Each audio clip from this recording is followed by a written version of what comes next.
Hey guys, इस video में आपका स्वागत है। ये वीडियो बिहार टेट से संबंधित है। इस वीडियो में हम बिहार शिक्षक पात्रता परीक्षा माध्यमिक विद्यालय पेपर 1 के बारे में बात करेंगे। इसमें हम विषय हिंदी को लेके उसके सिलेबस को लेके आए हैं। तो चलिए देखते हैं। और उसको देखने से पहले ये जो 4 आपके सामने दिखाई दे रहे हैं बिंदु, कोई भी एग्ज़ाम क्रैक करने के लिए इन 4 बिंदुओं को जहन में रखना बहुत ज़रूरी है, क्योंकि सबसे पहले सिलेबस इम्पोर्टेंट है, उसके बाद टाइम मैनेजमेंट, फिर रिवीजन और उसके बाद से प्रैक्टिस। तो चलिए देखते हैं कि माध्यमिक विद्यालय के लिए जो हिंदी विषय का यूनिट 1 है, जो 100 नंबर का पेपर होगा, उसका सिलेबस क्या है। आइए देखते हैं।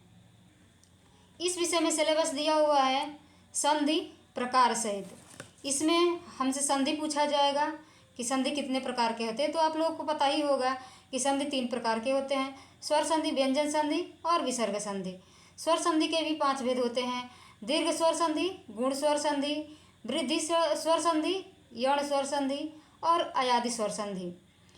इसमें हम बस सतही तौर पर ये जानेंगे कि कौन क्या है। विस्तृत रूप से हम अलग अलग वीडियो में प्रैक्टिस सेट के सहारे लेके आएंगे। तो चलिए, नेक्स्ट है समास। समास रचना और प्रकार सहित। इसमें हमसे समास पूछा जाएगा।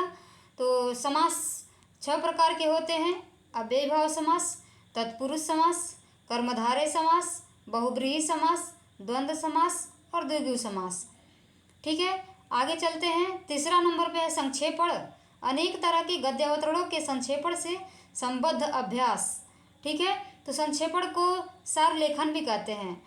तो इसमें गद्य अवतरण यानी कोई गद्य दिया रहेगा, उसमें से हम लोगों को निष्कर्ष के तौर पर कोई शीर्षक निकालना होगा। ठीक है, आगे पारिभाषिक एवं तकनीकी शब्द।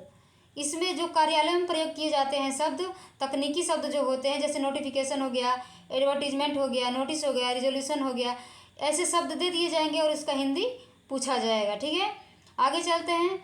उदाहरित वाक्य में व्यवहृत शब्दों से ऐसे शब्दों की पहचान।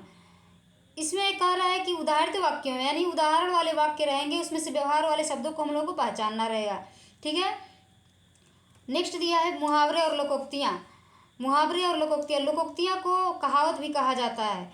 जैसे इसमें उदाहरण के तौर पे देख लीजिए, 9 2 11 होना। ठीक है, आगे चलते हैं। वाक्य प्रयोग।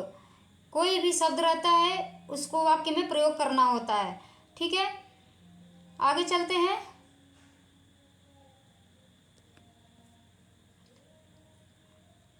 इसमें दिया हुआ है वाक्य शुद्धि।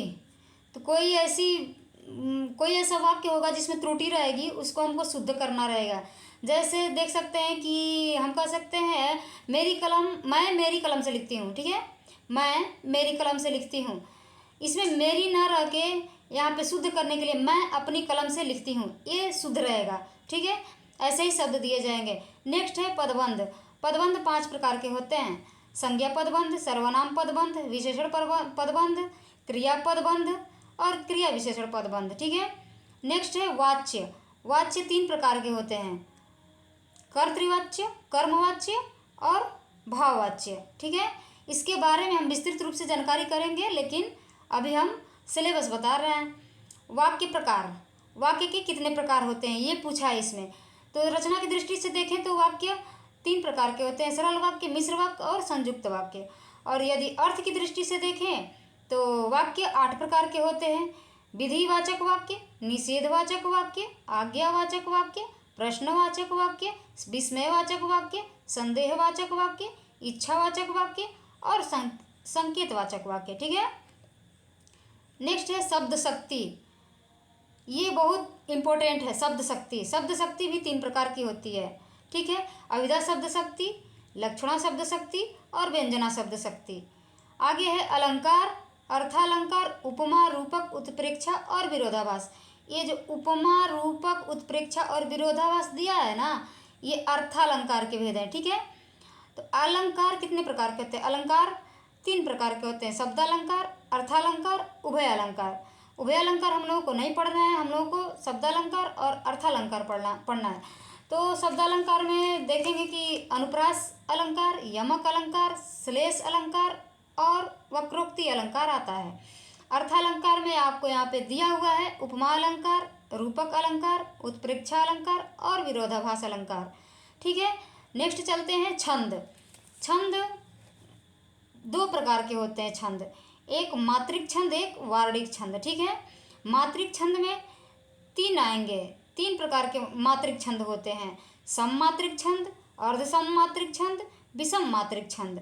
फिर सममात्रिक छंद में चार छंद आएंगे, चौपाई छंद, रोला छंद, गीतिका छंद, हरिगीतिका छंद। अर्धसममात्रिक छंद में भी चार छंद आएंगे, दोहा छंद, बरवे छंद, सोरठा छंद, उल्लाला छंद। विषम मात्रिक छंद में दो छंद आएंगे, कुंडलिया छंद, छप्पे छंद। ठीक है, नेक्स्ट है काव्य गुण। काव्य गुण तीन प्रकार के होते हैं, माधुर्य काव्य गुण, ओज काव्य गुण और प्रसाद काव्य गुण। ठीक है, नेक्स्ट है एवं लास्ट है रस। रस भरत मुनि 8 माने हैं और अभिनव गुप्त 9 माने हैं। वैसे सर्वमान्य मत है 9। तो एक एक करके हम 9 रसों की चर्चा करेंगे, उसमें क्या विभाव, अनुभाव, व्यभिचारी भाव सब रहता है। तो इसमें हम बस सिलेबस देखे हैं। यदि ये वीडियो आपको पसंद आए तो लाइक करें, शेयर करें और चैनल को सब्सक्राइब करना ना भूलें। धन्यवाद।